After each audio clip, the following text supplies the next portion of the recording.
Hey y'all, it's your girl Tashondarenae, and I'm back with another video.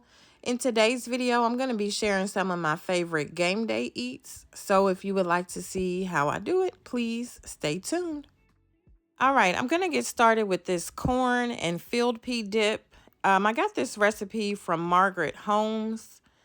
I'll be sure to include it in the description box. It is literally so easy to make. All you do is dump everything in the bowl and let it chill.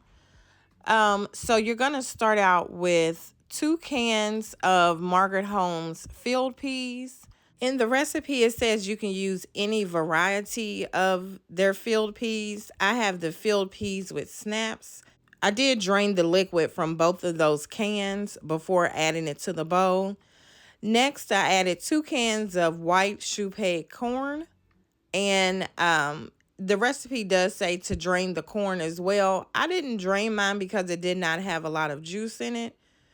Then you're going to add 1 can of diced green chilies and 2 cans of diced tomatoes.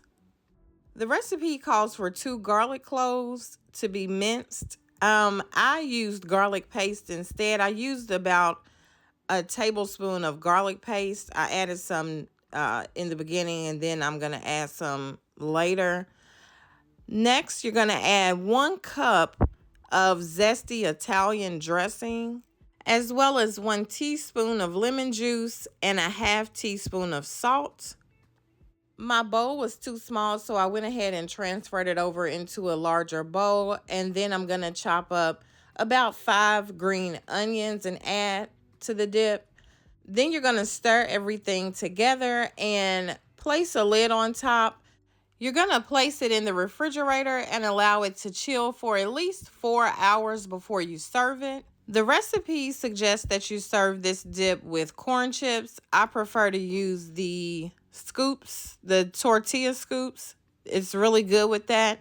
This one here is a crowd pleaser and everyone really enjoys it. So I definitely hope you'll give this one here a try. So moving on to the next recipe, I'm going to be making everyone's favorite. Everyone seems to love meatballs. These are made with grape jelly, sweet baby Ray's barbecue sauce, and chili sauce. They are very, very easy to make. You can either do this recipe on the stove or you can do it in a crock pot. Either way, they're going to turn out just fine. You just want to cook them down low. So you're going to need 30 ounces of grape jelly, 18 ounces of the sweet baby Ray's barbecue sauce, and about half a jar of the chili sauce, which is 12 ounces. So you'll need about 6 ounces of the chili sauce. I'm making mine on the stove, so I do have the heat set to about a medium to a medium low. You definitely want to cook this low. You don't want to scorch your sauce. So you're going to cook this low until everything melts together. Once everything has melted together, you're going to go ahead and add your meatballs. This recipe makes enough sauce for about 4 pounds of frozen meatballs.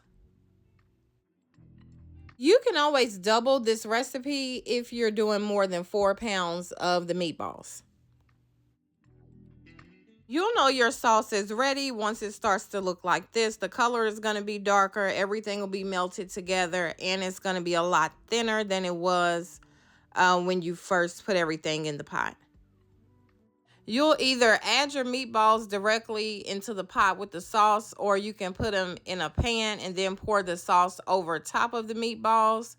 Either way is fine. If you go with the pan option, you will want to cook those, bake those in the oven until your meatballs are completely done.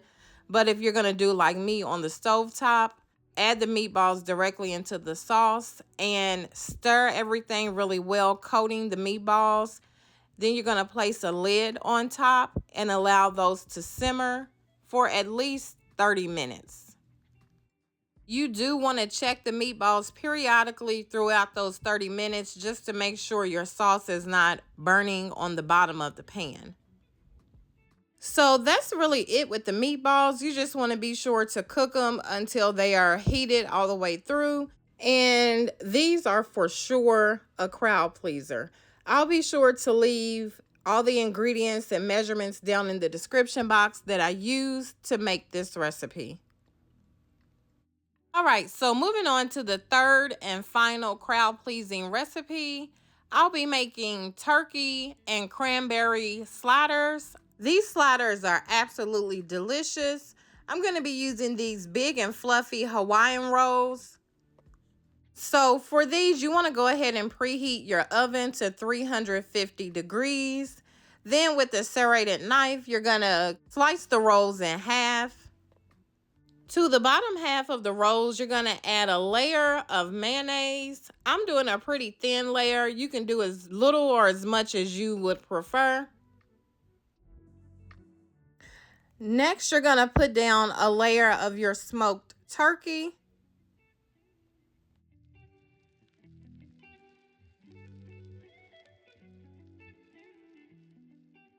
Now for the cheese, I'm using 8 slices of Colby Jack cheese.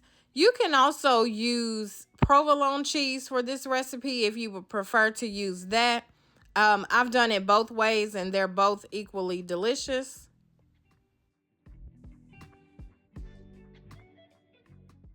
On top of the cheese, you want to add a layer of cranberry sauce.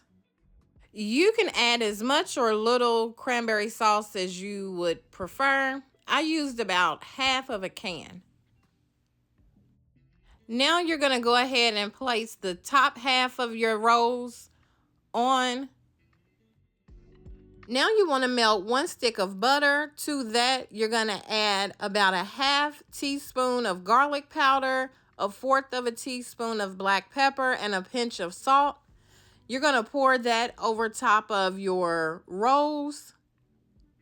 Cover the rolls with aluminum foil and you want to bake those for about 15 to 20 minutes until your cheese melts. And remove the aluminum foil and bake another 5 minutes, and then your sliders are all done.